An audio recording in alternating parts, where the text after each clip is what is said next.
बिजली चोर सास बहू। एक परिवार में 4 सदस्य होते हैं।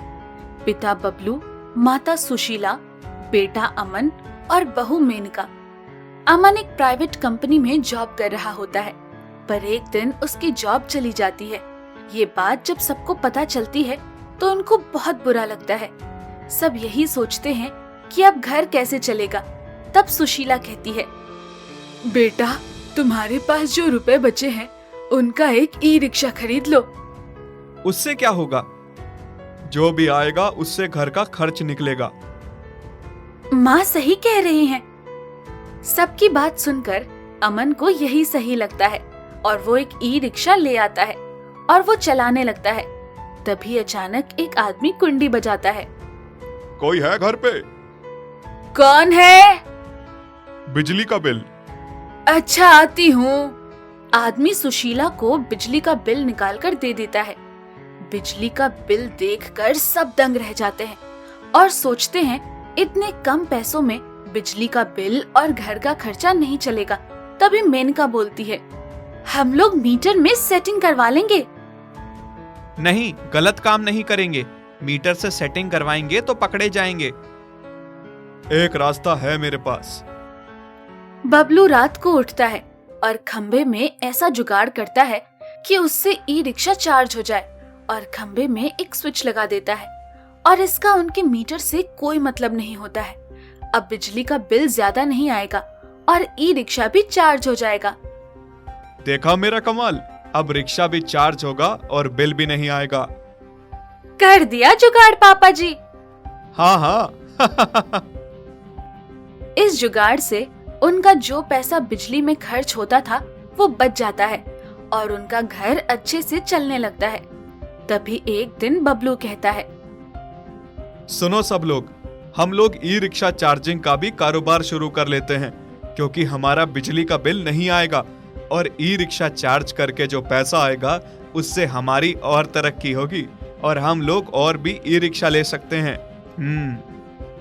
बहुत अच्छा आइडिया है। अरे अरे वाह, ये तो बहुत बढ़िया है। हाँ हाँ, सही है। अगले दिन बबलू के घर के पीछे जहाँ ई रिक्शा चार्ज होता था वहाँ पर एक बोर्ड लगा देते हैं, हमारे यहाँ बैटरी व ई रिक्शा चार्ज होता है। उनका ये काम अच्छा चलने लगता है। एक दिन अमन का दोस्त उसके पास मिलने आता है। वो भी ई रिक्शे वाला होता है। तुम अपना ई रिक्शा कहाँ चार्ज करवाते हो?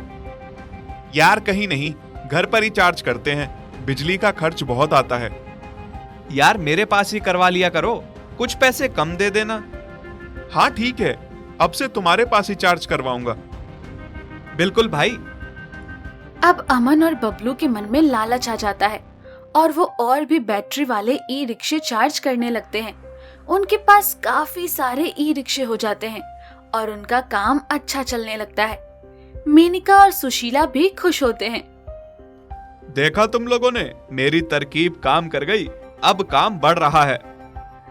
हाँ जी, सही कहा। एक दिन अचानक रात में उस एरिया की ज्यादा लोड होने की वजह से बिजली कट जाती है। सब लोग घर से बाहर आ जाते हैं और ये जानने में लग जाते हैं कि लाइट क्यों गई। तभी एक आदमी बिजली विभाग में फोन करता है और वहाँ से पता चलता है कि ज्यादा लोड होने की वजह से बिजली गई है। इतना लोड तो नहीं है हमारे मोहल्ले में। बात तो तुम सही कह रहे हो भाई। पहले तो कभी बिजली नहीं गई। बिजली वाले कह रहे हैं कि ज्यादा लोड हो गया है।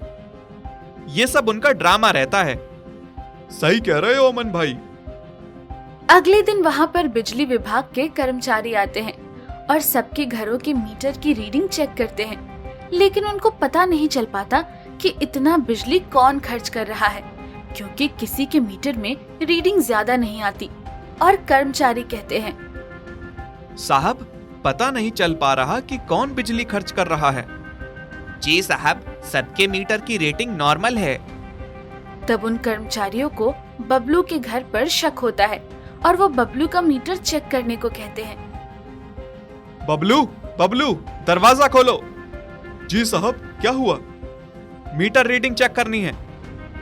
ठीक है, ये मीटर लगा है, चेक कर लीजिए। मीटर की रीडिंग तो नॉर्मल है। जी साहब, हम टाइम पर बिजली का बिल भरते हैं।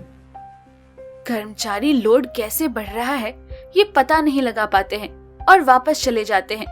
कुछ दिन जब बबलू ई रिक्शा चार्ज करने के लिए खंबे के पास वाला स्विच दबाता है तो वो एकदम चिल्लाता है, बचाओ बचाओ, अमन! क्या हुआ पापा? जल्दी बाहर आओ। बबलू के चिल्लाने की आवाज सुनकर पड़ोसी भी जाग जाते हैं और भागकर उसकी मदद के लिए आते हैं। सब देखते हैं कि बबलू खंबे से चिपका होता है। जब तक अमन भी वहां आ जाता है, वो लकड़ी से बबलू के हाथ पर मारता है और बबलू खंबे से छूट जाता है। तब सभी एक ही बात करने लगते हैं। बबलू भैया, तुम यहाँ रात में क्या कर रहे थे? मैं बस टहल रहा था भाई। लगता है खंबे में करंट आ रहा है। नहीं, शायद। हाँ भैया, सही कह रहे हो। कल बिजली विभाग को बुलाकर खंबे को दिखवाएंगे। अरे उसकी कोई जरूरत नहीं है भाई। हाँ, सही कह रहे हो भाई। अगले दिन बिजली विभाग की गाड़ी आती है और कर्मचारी खंबे की जांच करते हैं क्योंकि उनको बबलू पर पहले से ही शक होता है। फिर वो लोग ये देखते हैं कि खंबे से किस किस घर में बिजली जा रही है। पहला घर बंद पड़ा होता है, दूसरे घर में एक मजदूर रहता है, तीसरा घर बबलू का होता है।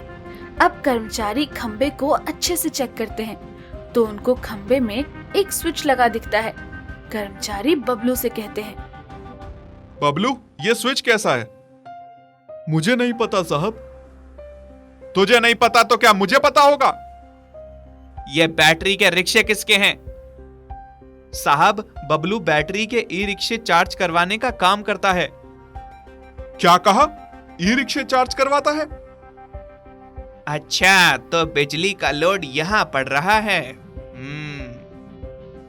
अरे देखो भैया, ये बिजली की चोरी कर रहा था। अब सारा का सारा खेल सबकी समझ में आ जाता है। बिजली का लोड कैसे बढ़ गया।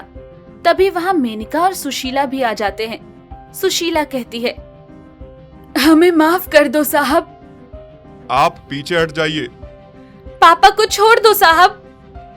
ये दोनों बाप बेटे मिलकर बिजली की चोरी करते थे और अपना बिजनेस चला रहे थे। माफ कर दो साहब। अमन बिजली वालों के पैर पकड़ लेता है और माफी मांगने लगता है। सुशीला और मेनका भी वहाँ रो रो कर उनसे विनती करने लग जाती है। मेनका कहती है, साहब हमें छोड़ दीजिए, हम बिजली का सारा बकाया बिल जमा कर देंगे। वो तो सब तुमको भरना ही पड़ेगा और सजा होगी अलग से। साहब, हमें माफ कर दो। माफ कर दो साहब। गलती हो गई हमसे। कर्मचारियों को सुशीला और मेनका पर दया आ जाती है और वो बबलू को सारा बिल जमा करने को बोलते हैं। बबलू बिजली का सारा बिल जुर्माने सहित जमा करता है और फिर ऐसा दोबारा ना करने का कहता है।